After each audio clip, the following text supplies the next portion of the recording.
شروع اللہ کے نام سے جو سب پر مہربان ہے، بہت مہربان ہے۔ سواد،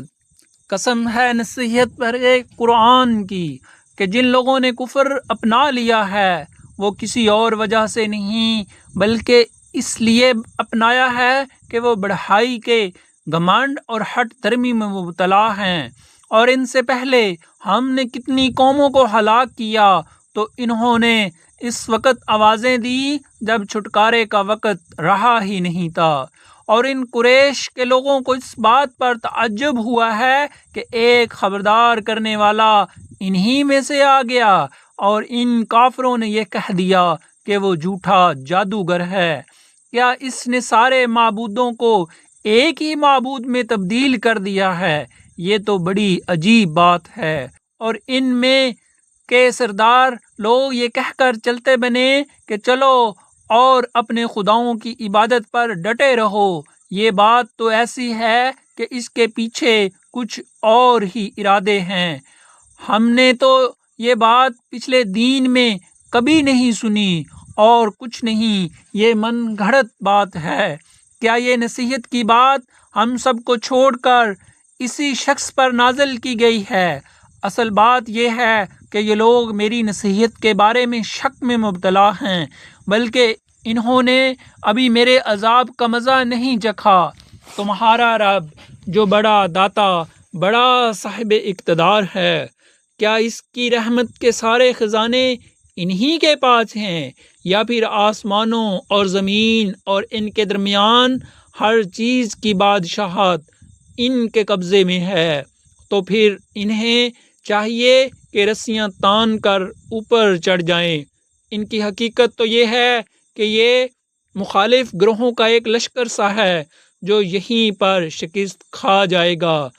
ان سے پہلے نوح کی قوم عاد اور میخوں والے فرعون نے بھی پیغمبروں کو جھٹلایا تھا، اور قوم سمود اور لوط کی قوم اور ایکا والوں نے بھی، وہ تھے مخالف گروہ کے لوگ۔ ان میں سے کوئی ایسا نہیں تھا جس نے پیغمبروں کو نہ جھٹلایا ہو، اس لیے میرا عذاب بجا طور پر نازل ہو کر رہا، اور یہ کہ لوگ بھی بس ایک ایسی چنگھاڑ کا انتظار کر رہے ہیں جس میں کوئی وقفہ نہیں ہوگا، اور کہتے ہیں کہ اے ہمارے پروردگار، ہمارا حصہ ہمیں روز حساب سے پہلے ہی جلدی دے دے۔ اے پیغمبر، یہ جو کچھ کہتے ہیں اس پر صبر کرو، اور ہمارے بندے داؤد علیہ السلام کو بھی یاد کرو جو بڑے طاقتور تھے، وہ بے شک اللہ سے بہت لو لگائے ہوئے تھے۔ ہم نے پہاڑوں کو اس کام پر لگا دیا تھا کہ وہ شام کے وقت اور سورج کے نکلتے وقت ان کے ساتھ تسبیح کیا کریں، اور پرندوں کو بھی جنہیں اکٹھا کر لیا جاتا تھا، یہ سب ان کے ساتھ مل کر اللہ کا خوب ذکر کرتے تھے، اور ہم نے ان کی سلطنت کو استحکام بخشا تھا، اور انہیں دانائی اور فیصلہ کن گفتگو کا سلیقہ عطا کیا تھا۔ اور کیا تمہیں ان مقدمہ والوں کی خبر پہنچی ہے جب وہ دیوار پر چڑھ کر عبادت گاہ میں گھس آئے تھے؟ جب وہ داؤد کے پاس پہنچے تو داؤد ان سے گھبرا گئے۔ انہوں نے کہا، ڈریے نہیں، ہم ایک جھگڑے کے دو فریق ہیں، ہم میں سے ایک نے دوسرے کے ساتھ زیادتی کی ہے، اب آپ ہمارے درمیان ٹھیک ٹھیک فیصلہ کر دیجئے اور زیادتی نہ کیجئے، اور ہمیں ٹھیک ٹھیک راستہ بتا دیجئے۔ یہ میرا بھائی ہے، اس کے پاس 99 دمبیاں ہیں اور میرے پاس ایک ہی دمبی ہے، اب یہ کہتا ہے کہ وہ بھی میرے حوالے کرو، اور اس نے زور بیان سے مجھے دبا لیا ہے۔ داؤد نے کہا، اس نے اپنی دمبیوں میں شامل کرنے کے لیے تمہاری دمبی کا جو مطالبہ کیا ہے، اس میں یقیناً تم پر ظلم کیا ہے، اور بہت سے لوگ جن کے درمیان شرکت ہوتی ہے وہ ایک دوسرے کے ساتھ زیادتی کرتے ہیں، سوائے ان کے جو ایمان لائے ہیں اور جنہوں نے نیک عمل کیے ہیں،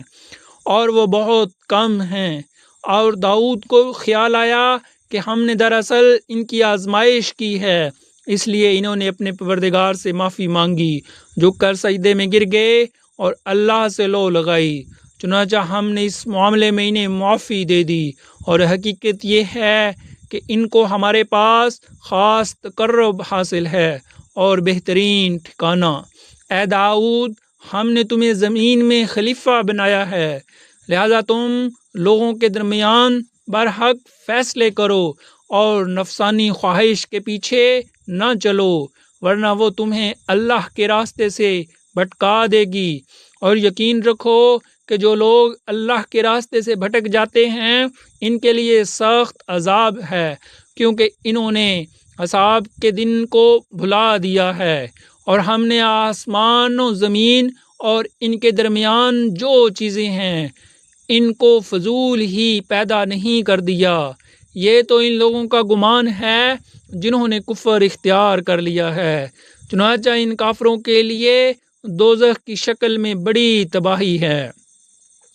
جو لوگ ایمان لائے ہیں اور جنہوں نے نیک عمل کیے ہیں، کیا ہم ان کو ایسے لوگوں کے برابر کر دیں جو زمین میں فساد مچاتے ہیں،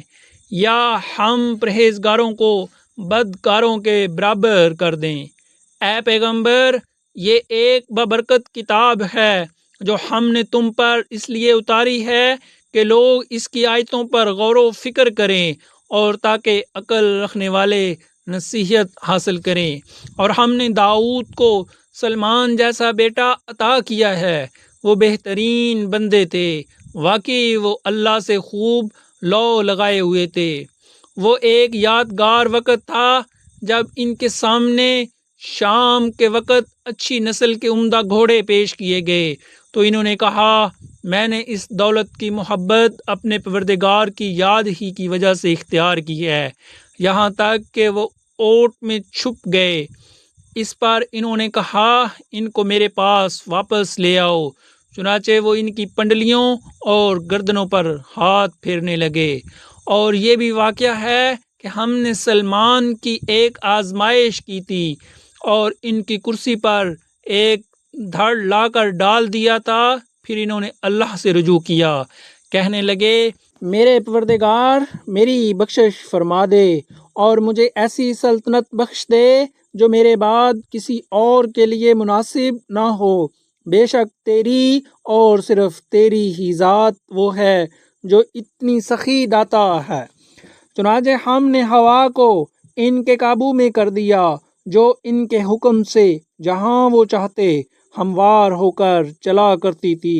اور شریر جنات بھی ان کے قابو میں دے دیے جن میں ہر طرح کے معمار اور غوطہ خور شامل تھے، اور کچھ وہ جنات جو زنجیروں میں جکڑے ہوئے تھے، اور ان سے کہا تھا کہ یہ ہمارا عطیہ ہے، اب تمہیں اختیار ہے کہ احسان کر کے کسی کو کچھ دو یا اپنے پاس رکھو، تم پر کسی حساب کی ذمہ داری نہیں ہے۔ اور حقیقت یہ ہے کہ ان کو ہمارے پاس خاص تقرب حاصل ہے اور بہترین ٹھکانہ۔ اور ہمارے بندے ایوب کو یاد کرو جب انہوں نے اپنے پروردگار کو پکارا تھا کہ شیطان مجھے دکھ اور آزار لگ گیا ہے،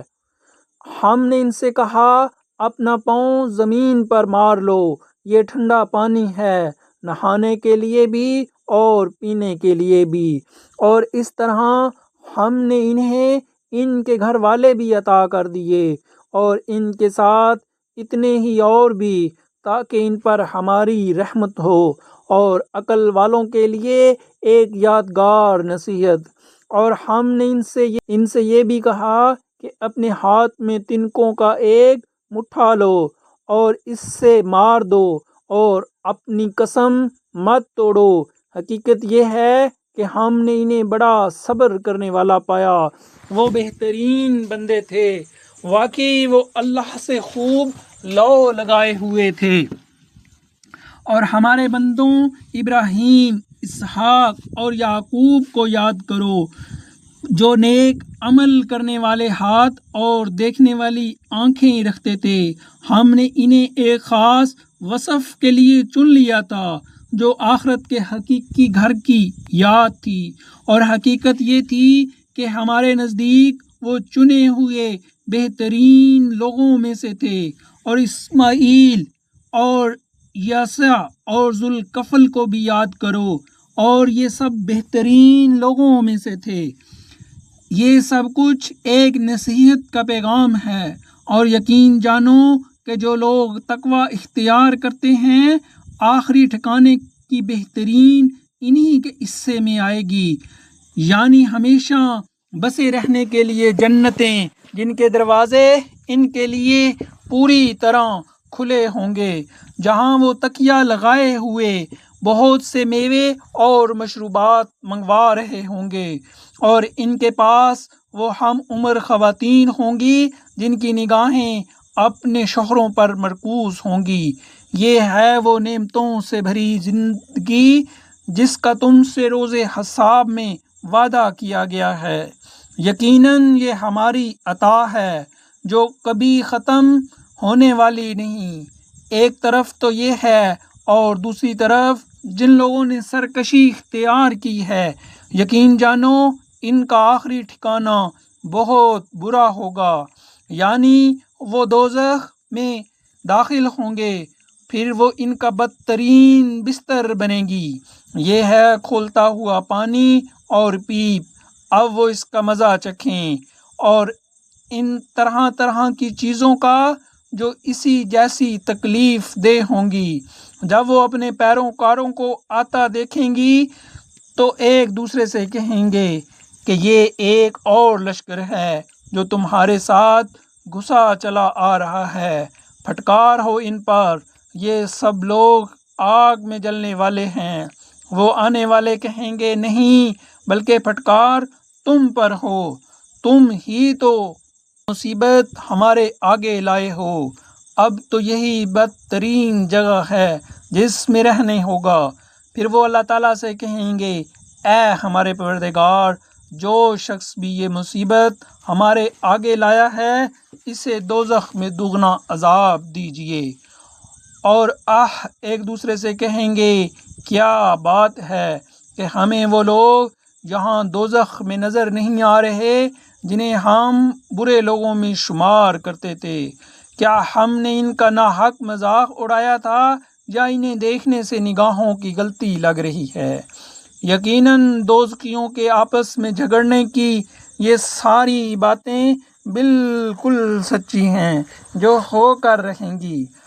اے پیغمبر کہہ دو کہ میں تو ایک خبردار کرنے والا ہوں، اور اس اللہ کے سوا کوئی عبادت کے لائق نہیں، جو ایک ہے، جو سب پر غالب ہے، جو تمام آسمانوں اور زمین اور ان کے درمیان ہر چیز کا مالک ہے، جس کا اقتدار سب پر چھایا ہوا ہے، جو بہت بخشنے والا ہے۔ کہہ دو کہ یہ ایک عظیم حقیقت کا اظہار ہے جس سے تم منہ موڑے ہوئے ہو۔ مجھے عالم بالا کی باتوں کا کچھ علم نہیں تھا جب وہ فرشتے سوال و جواب کر رہے تھے، میرے پاس وحی صرف اس لیے آتی ہے کہ میں صاف صاف خبردار کرنے والا ہوں۔ یاد کرو جب تمہارے پروردگار نے فرشتوں سے کہا کہ میں غارے سے ایک انسان پیدا کرنے والا ہوں، چنانچہ جب میں اسے پوری طرح بنا دوں اور اس میں اپنی روح پھونک دوں تو تم اس کے آگے سجدے میں گر جانا۔ پھر ہوا یہ کہ یہ سارے کے سارے فرشتوں نے تو سجدہ کیا، البتہ ابلیس نے نہ کیا، اس نے تکبر سے کام لیا اور کافروں میں شامل ہو گیا۔ اللہ نے کہا ابلیس جس کو میں نے اپنے ہاتھوں سے پیدا کیا، اس کو سجدہ کرنے سے تجھے کس چیز نے روکا ہے؟ کیا تو نے تکبر سے کام لیا ہے یا تو کوئی بہت اونچی ہستیوں میں سے ہے؟ کہنے لگا میں اس آدم سے بہتر ہوں، تو نے مجھے آگ سے پیدا کیا ہے اور اس کو غارے سے پیدا کیا ہے۔ اللہ نے فرمایا اچھا تو نکل جا یہاں سے، کیونکہ تو مردود ہے، اور یقیناً تک تجھ پر میری پھٹکار رہے گی۔ اس نے کہا اے میرے پروردگار، پھر تو مجھے اس دن تک جینے کی مہلت دے دے جس دن لوگوں کو دوبارہ زندہ کیا جائے گا۔ اللہ نے فرمایا چل تجھے ان لوگوں میں شامل کر لیا گیا ہے جنہیں مہلت دی جائے گی، لیکن ایک معین وقت کے دن تک۔ کہنے لگا بس تو میں تیری عزت کی قسم کھاتا ہوں کہ میں ان سب کو بہکاؤں گا سوائے تیرے برگزیدہ بندوں کے۔ اللہ نے فرمایا تو پھر سچی بات یہ ہے اور میں سچی بات ہی کہا کرتا ہوں کہ میں تجھ سے اور ان سب سے جو ان میں سے تیرے پیچھے چلیں گے جہنم کو بھر کر رہوں گا۔ اے پیغمبر لوگوں سے کہہ دو کہ میں تم سے اس اسلام کی دعوت پر کوئی اجرت نہیں مانگتا اور نہ میں بناوٹی لوگوں میں سے ہوں۔ یہ تو دنیا جہان کے لوگوں کے لیے بس ایک نصیحت ہے اور تھوڑے سے وقت کے بعد تمہیں اس کا حال معلوم ہو جائے گا۔